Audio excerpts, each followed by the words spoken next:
Hello and welcome to episode 32 of the Factory Reset podcast. Please listen very carefully to the information I'm going to share with you here. I've been discussing Matthew 19:9 over the last few episodes.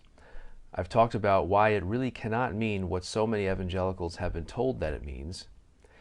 And in the last episode, we saw why in the Greek it's a bit more ambiguous than our English Bibles make it seem.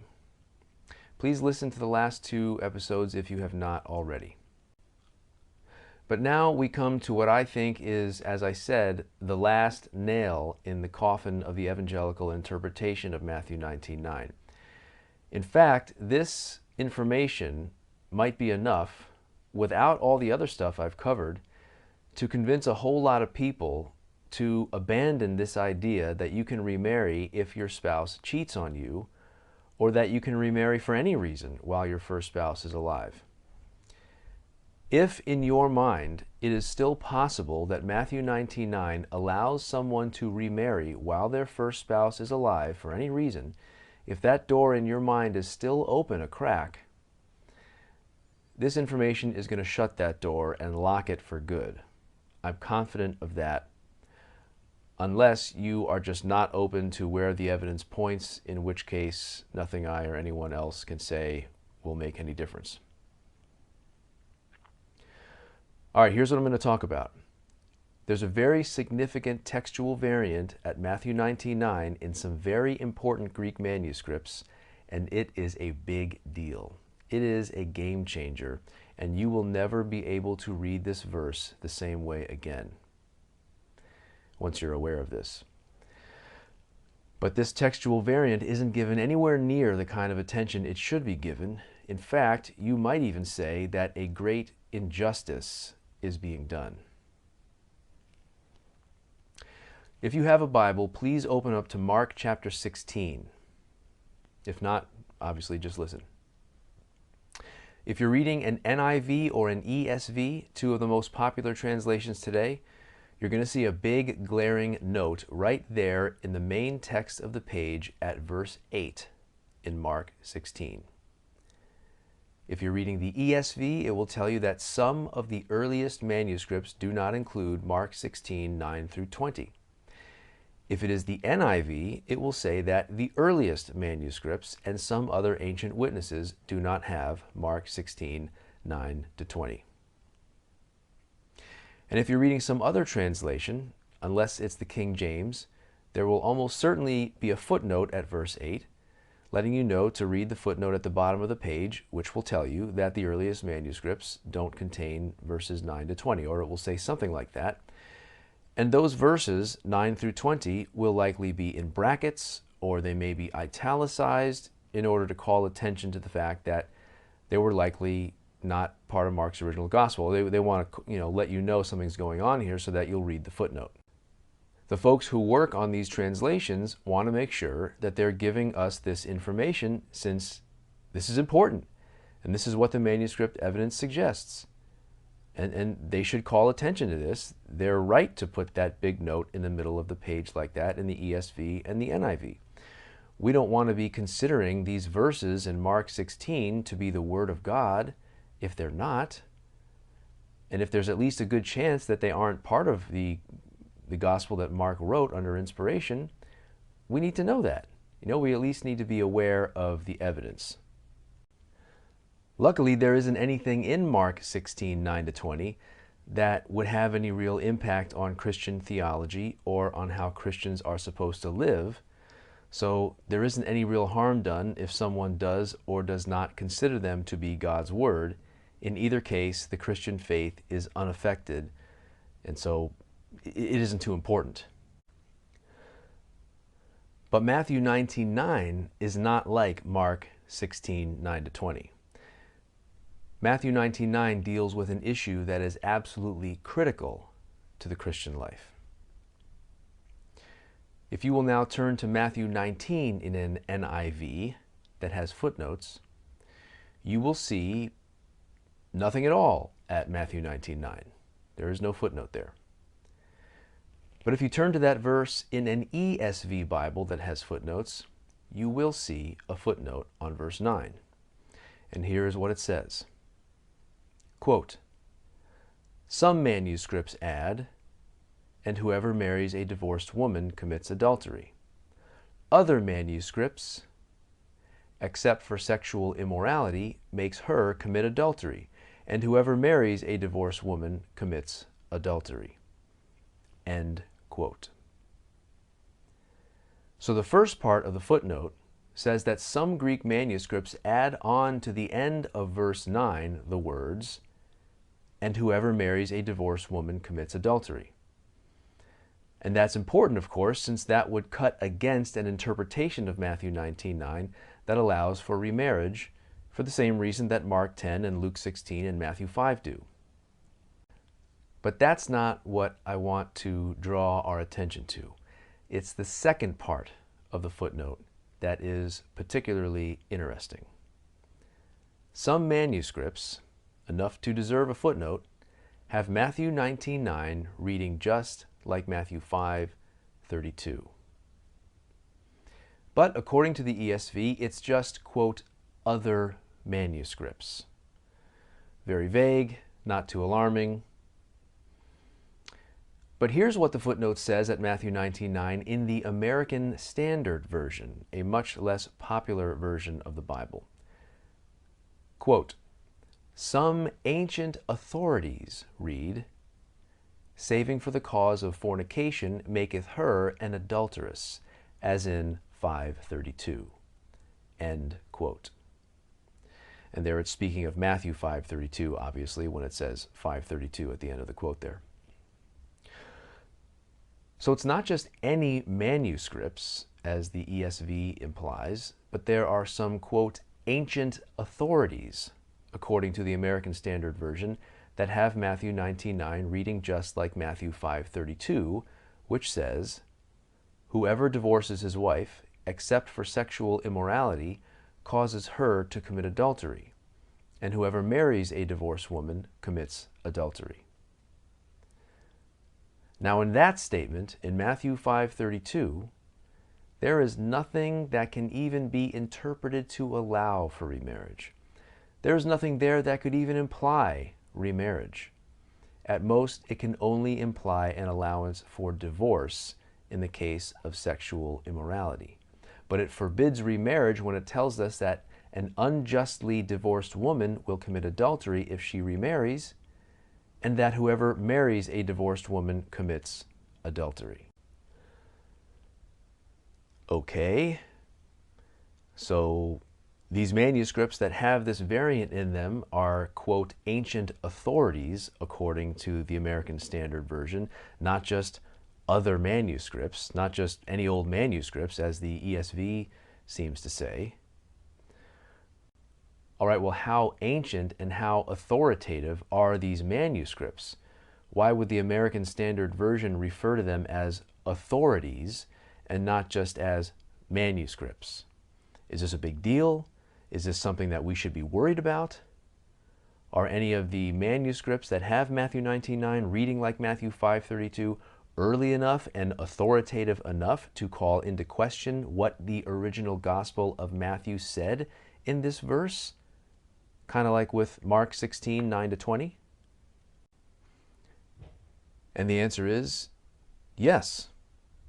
There is something to be concerned about here. There's something to be extremely concerned about here. I have a friend named Brett Hancock who speaks and teaches New Testament Greek, which I do not. And he has taken an interest in this very particular subject of the Matthew 19:9 variant. And he's got access to resources and information that I don't have access to, and which most people don't have access to. And he's taken the time to find the early manuscripts that the American Standard Version is talking about, the ancient manuscripts that have Matthew 19:9 reading like Matthew 5:32. And he can actually read them and translate them for himself. If you've ever learned much about Bible manuscripts, you have likely heard of the Great Unseals. There are at least 4 of these. They are ancient codices or books that contain all of, or at least large portions of, the Bible, Old and New Testaments. They are known to smart people with PhDs as Codex Vaticanus, dated to the early to mid-300s, Codex Sinaiticus, also early to mid-300s, but maybe a little later, Codex Alexandrinus, early 400s, and Codex Ephraemi Rescriptus, mid-400s. These four manuscripts are some of the most important Bible manuscripts we have, not only because of how old they are, but also because of how complete they are in comparison to manuscripts from that time or earlier, which are often only fragments or small portions of Scripture. And Codex Vaticanus is probably the earliest of the great uncials. Codex Sinaiticus is dated to around the same time, but a little later.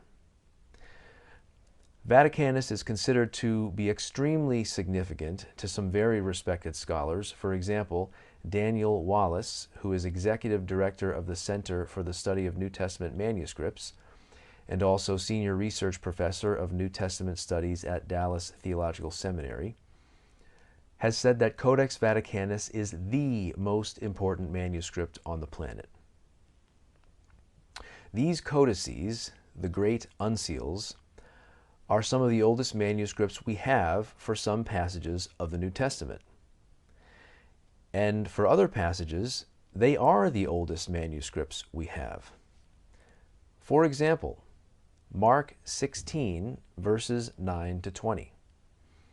A big part of the reason they are not considered by many scholars to be part of the original Gospel of Mark is that those verses do not appear in the two earliest manuscripts we have for Mark 16, which are Codex Vaticanus and Codex Sinaiticus. So this is why you'll see that big footnote in Mark 16 when you come to verse 8 that I talked about a few minutes ago.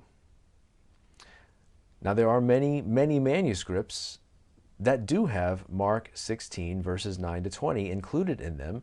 Some of them come from later on in the 300s, and many of them from the centuries after. But the fact that the two earliest manuscripts, Vaticanus and Sinaiticus, do not have these verses is very important. And there are other reasons to think that Mark did not actually write those verses, but this is a big part of what's going on here. Similarly, you've probably seen the giant footnote right at the end of John chapter 7. It's a similar kind of situation as with Mark 16, 9 to 20. The footnote at the end of John 7 will say something like, "The earliest manuscripts and many other ancient witnesses do not have John 7:53 through 8:11." And that is the story of the woman caught in adultery, the famous story.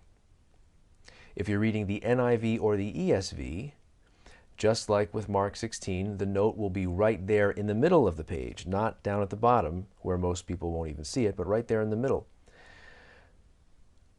So what are these, quote, earliest manuscripts that do not have John 7:53 through 8:11?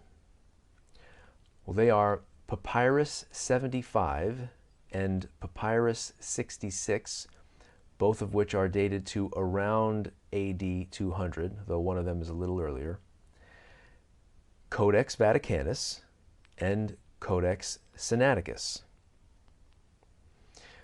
It may be that there are thousands of manuscripts from later on that have these verses included in the Gospel of John, the woman caught in adultery. But the fact that they're not in the earliest manuscripts is part of what tells us that they probably weren't in the original Gospel of John. So, what's this got to do with Matthew 19:9? What is the big deal? Well, the big deal is that two of the three earliest manuscripts we have for Matthew 19:9 have it reading like Matthew 5:32. One of them is Papyrus 25, dated in the 300s, probably early 300s, and the other is Codex Vaticanus. These two manuscripts are probably our two earliest for Matthew 19:9, aside from maybe Codex Sinaiticus, which is dated to around the same time but a little later than Vaticanus. And both of them, Papyrus 25 and Codex Vaticanus, read like Matthew 5:32. Additionally, there's a manuscript known as Codex Petropolitanus Purpureus, which is dated to somewhere in the 500s. This codex contains the four Gospels, and it has Matthew 19:9, reading basically like Matthew 5:32. I want to read to you what they literally say in Matthew 19:9, these manuscripts. The following are Brett Hancock's literal translations of the verse as they read in these manuscripts. And because it's a literal translation, it's a little awkward in English. First, Papyrus 25.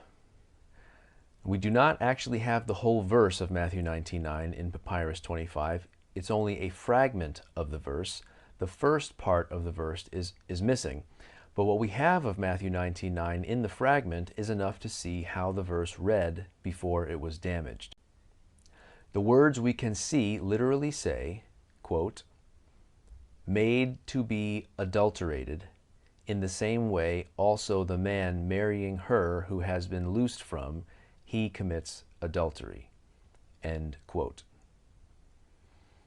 So the key words there are the first few words, "made to be adulterated," which is the same idea you see in Matthew 5:32, makes her commit adultery. Same idea, said a little bit differently.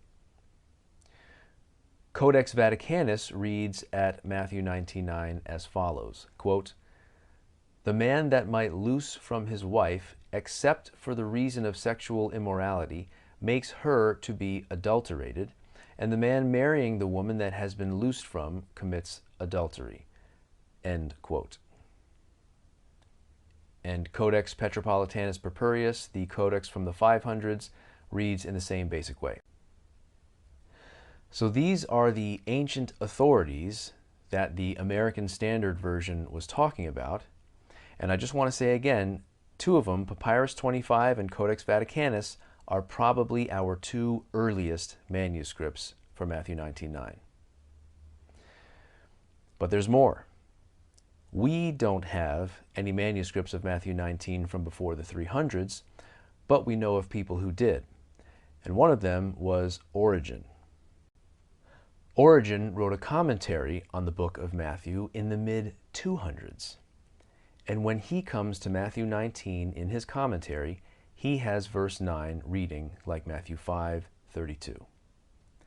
So whatever Bible manuscript or manuscripts, plural, that Origen was using in the early to mid-200s must have read this way. So while we don't have them in our possession, we at least know that they were there in Origen's possession. If you have fallen out of your chair, if you are speechless, if you are crying, if you are horrified, all of that would be an appropriate response to this information. It means that you're grasping what this means. It's a really big deal, friends. The fact that two of the three earliest manuscripts we have from the 300s, as well as Origen's commentary, and therefore his Bible manuscript from the 200s, the fact that they have Matthew 19:9 repeating 5:32 tells us a few things.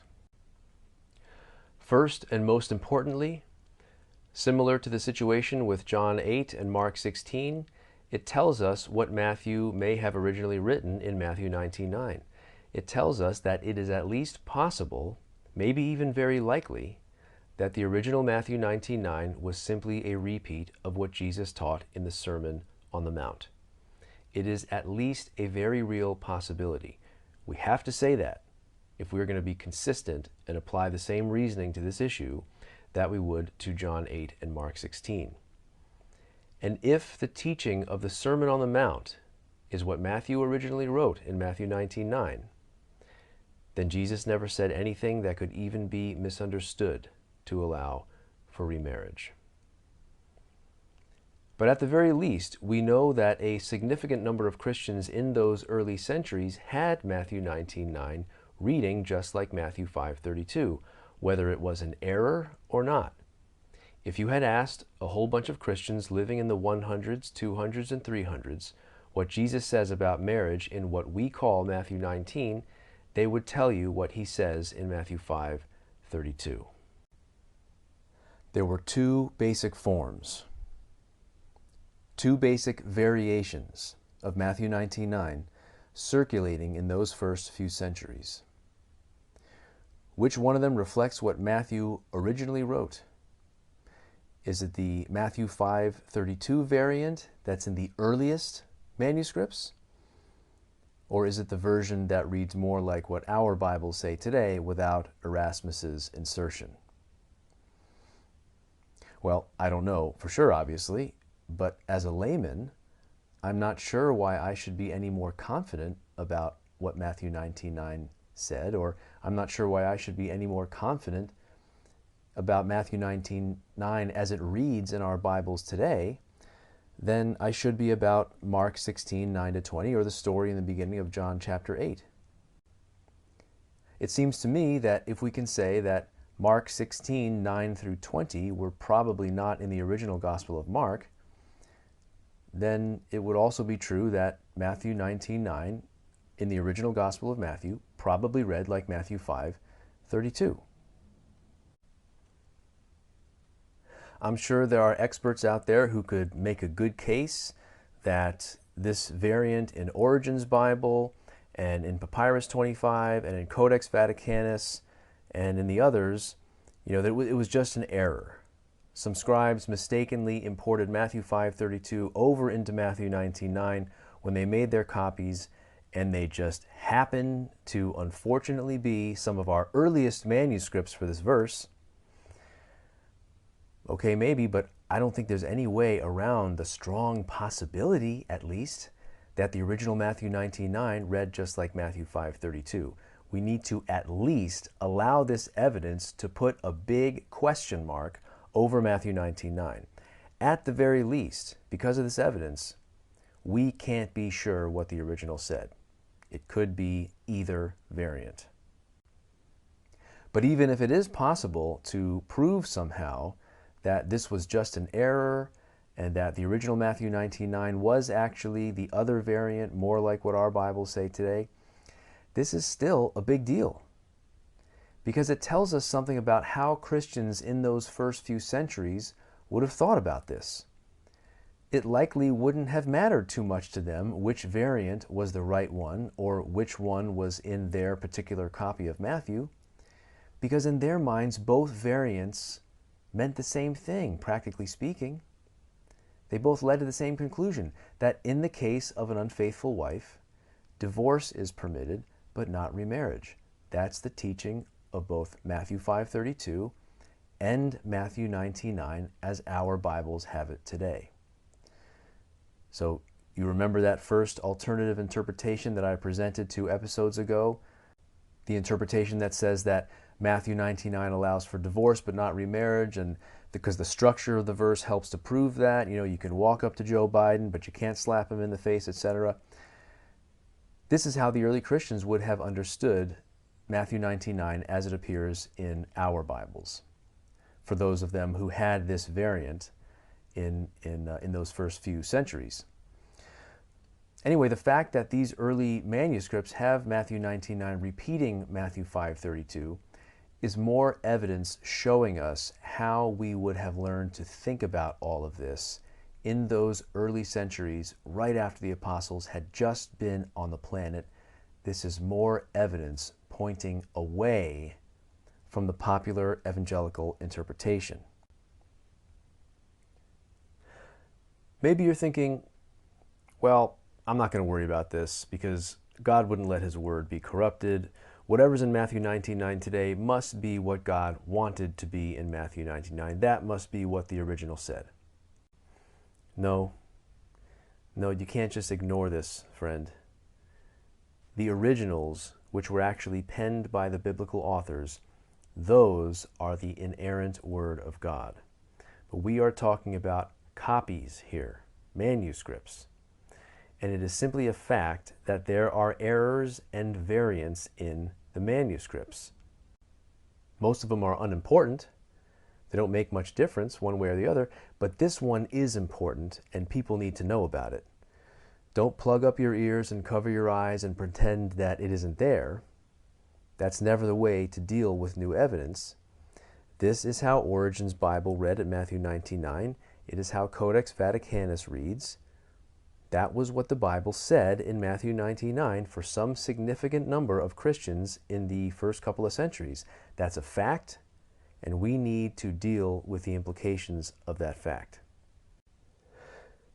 If you're a King James only sort of person, and if you've been convinced that Codex Vaticanus is a forgery, I think you are terribly misled about that. But even if Vaticanus were a forgery, you still have Papyrus 25, you got Origen's commentary from the 200s, you got Codex Ephraemi Rescriptus, one of the other great uncials, and you got Codex Petropolitanus Purpureus. So the situation wouldn't change too much. The fact is, there were two variations on Matthew 19:9 circulating in those first few centuries with or without Codex Vaticanus, and it forces us to put a question mark over this verse, Matthew 19:9. And at the very least, it shows us the right way to interpret the verse as we have it in our Bibles today. No matter what, this is an issue that we should all know about and which we cannot afford to ignore. Now, why in the world aren't there footnotes on this in all of our Bible versions today? And why don't the ones that do have footnotes on it do more to call attention to this? I mean, why isn't there a paragraph or at least a sentence on this in the NIV Study Bible that I have here with me, which says nothing about this? How could any of them fail to put this information in there? I mean, this is pretty important stuff. You know, worthy of at least a sentence, wouldn't you say? I mean, think about some of the other things that they take time to give us footnotes on. Pretty unimportant things. I mean, there's a footnote in Mark chapter 7, verse 4 in the NIV about Jewish pre-meal washing traditions. Mark 7:4 tells us that the Jews of the first century washed their cups, pitchers, and kettles before a meal. And then there's a footnote. It says, some early manuscripts, pitchers, kettles, and dining couches. What do you know? Jewish folks washed their dining couches in addition to their cups and their kettles. Okay, that's nice. I didn't really need to know that. Doesn't help me in any way. But thank you to the people who worked on the NIV for going out of their way to make sure that we have that little historical tidbit. There's a footnote in Matthew 18:15 in the NIV. Jesus says, if your brother or sister sins, go and point out their fault just between the two of you. Okay, the footnote on this verse says, some manuscripts, sins against you. Okay, so in some manuscripts, Jesus says, if your brother sins against you, not just if your brother sins. All right, well, I probably would have put that together pretty good without that footnote, but it's good to know, I suppose. Good work, NIV, very thorough. You know, they really want to make sure we get all these little details. Let's leave no stone unturned. Make sure people know about these little discrepancies. Make sure we practice integrity and that we're honest about what we found in some of these manuscripts. Let's read another.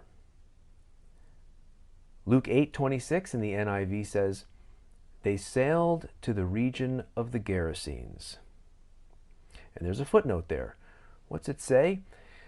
What is the really important information they want to make sure that we have? Well, it says, some manuscripts Gadarenes, other manuscripts Gergesenes. Wow, thank you guys. Wow, look at all this effort they went to. Such careful scholarship. Very precise. sifting through all these manuscripts to let us know that some of them say Gergesenes instead of Gerasenes. Well, what about the fact that in the earliest manuscripts for Matthew 19, Jesus doesn't say what our Bibles have him saying in verse 9? We don't get a footnote on that? No footnote telling me, a divorced man, that Matthew 19:9 read differently in what are probably the two oldest manuscripts we have? That is certainly more relevant to my life and to my eternal soul than the fact that some early manuscripts say that Jesus and the apostles sailed to the region of the Gergesenes and not the Gerasenes. What on earth is going on here? What happened to that careful scholarship that we saw in Mark 7, Matthew 18, and Luke 8? Did that very careful scholarship go right out the window because this is really uncomfortable and inconvenient information? Is it because the people who worked on the NIV have some personal reasons why they consider that variant in Matthew 19:9 to be really inconvenient? Could it be that the NIV, which is the best-selling version of the Bible in the United States, has publishers who are too concerned about Bible sales, more concerned about that than they should be, and who don't want to freak out the people who like this version of the Bible, many of whom are probably remarried? I don't know. I'm not saying that. I can only speculate. It's very strange. And the versions that do have a footnote on this, why is it just this quiet little footnote at the bottom of the page in fine print that many people will just gloss right over? If you look at John 8 and Mark 16 in the ESV or the NIV, there's a big footnote right in the middle of the page, not at the bottom, right in the middle of the page, where you cannot possibly miss it. And it says something like the earliest manuscripts and many other ancient witnesses don't have these verses. And that makes you stop and say, wow, okay, well, this is a good reason to question whether or not these verses were part of the originals. John and Mark may not have written these passages. That's good to know. It doesn't affect my life, but it's good to know. And the versions that do not have this footnote right there in the middle of the page at John 8 and Mark 16, they'll do something else to get your attention. You know, they put the passages in brackets or they have them in italics, for example, so that people will stop and take the time to read the footnote that is at the bottom of the page. But when it comes to Matthew 19:9, a text that deals with this essential aspect of the Christian life, an issue that can mean the difference between eternal life and eternal death, what do we get in the ESV? This little footnote at the bottom of the page. Other manuscripts have it this way, etc. Other manuscripts? Other manuscripts? Really? ESV people? That makes it sound kind of obscure, kind of like no big deal. You know, there's nothing to see here, folks. Just some random, unimportant manuscripts. Don't worry about it. Just keep moving right along to Matthew chapter 20. No, Matthew 19:9 should be italicized, it should be in brackets, and there should be a big fat honking note, not at the bottom, but right in the middle of the page, in the main text of the page at Matthew 19:9, that says some of the earliest manuscripts and some other ancient witnesses have Matthew 19:9 reading like Matthew 5:32. It should be big and glaring and loud so that you cannot possibly miss it, since this is so much more important for people's lives and salvation than the story of John 8 or the ending of Mark 16. If there's even a chance that the original Matthew 19:9 had Jesus repeating what he said in Matthew 5:32, that has a big impact on Christian lifestyle. People have to know that. As a divorced person, I need to be informed about that. And the vast majority of evangelicals who currently are deceived into thinking that Matthew 19:9 allows for both divorce and remarriage, they need to be made aware of this. At the very least, a footnote like that could help a lot of people stop and think before they divorce and remarry, or tell somebody else that they can go ahead and remarry while their first spouse is alive. That textual variant could help the people who want to take Jesus seriously to think through this a lot more carefully. And thank you to the American Standard Version for getting a bit more specific on this and telling us that there are some ancient authorities that have this variant and not just some manuscripts. Why on earth aren't the people who are obviously aware of this not making a bigger deal of it? There is no excuse for this. Even if there is some reason why they think the original Matthew 19:9 read like ours does today, basically, there's no excuse for them not to tell us about these early manuscripts. If anyone hearing this knows something I don't know that would make sense of the strange downplaying of this earth-shattering textual variant, please let me know, but I think I have an idea of what's going on here. Once a teaching that really appeals to people takes root and spreads, once people embrace it, it often doesn't matter what sort of evidence comes out later that would call that teaching into question. It will likely be kept quiet or neglected or ignored. It'll be in the fine print, but it won't make headlines like it should, not in the communities where it's inconvenient. Take the scientific community, for example. If some new research and evidence comes out which would present a problem for Darwinian evolution, which would call it into question and show that it really isn't as compelling as we once thought, and of course evidence like that has come out, do most scientists who have been building their careers on this idea and who have personal reasons to want to protect it, do they broadcast to the world this new research so that people can consider it and weigh the evidence for themselves? Not generally. Right? Too much has been built on this idea that Darwin came up with, and we're not about to jeopardize that. It's not about the truth anymore for many scientists. It's about protecting and affirming and upholding the thing that is now in place. The textbooks have been written. It has to be true. We won't let it not be true. Similarly, this evidence on Matthew 19:9 is extremely inconvenient for evangelicals and could dramatically change evangelical teaching on the subject of divorce and remarriage. And maybe that's the reason why the scholars who must be aware of this, many of whom are evangelical, are not shouting it out from the rooftops, informing people, warning people, which is what should be happening. Because, hey, this is what's been being taught for a long time now, centuries now. Books have been written, sermons have been preached.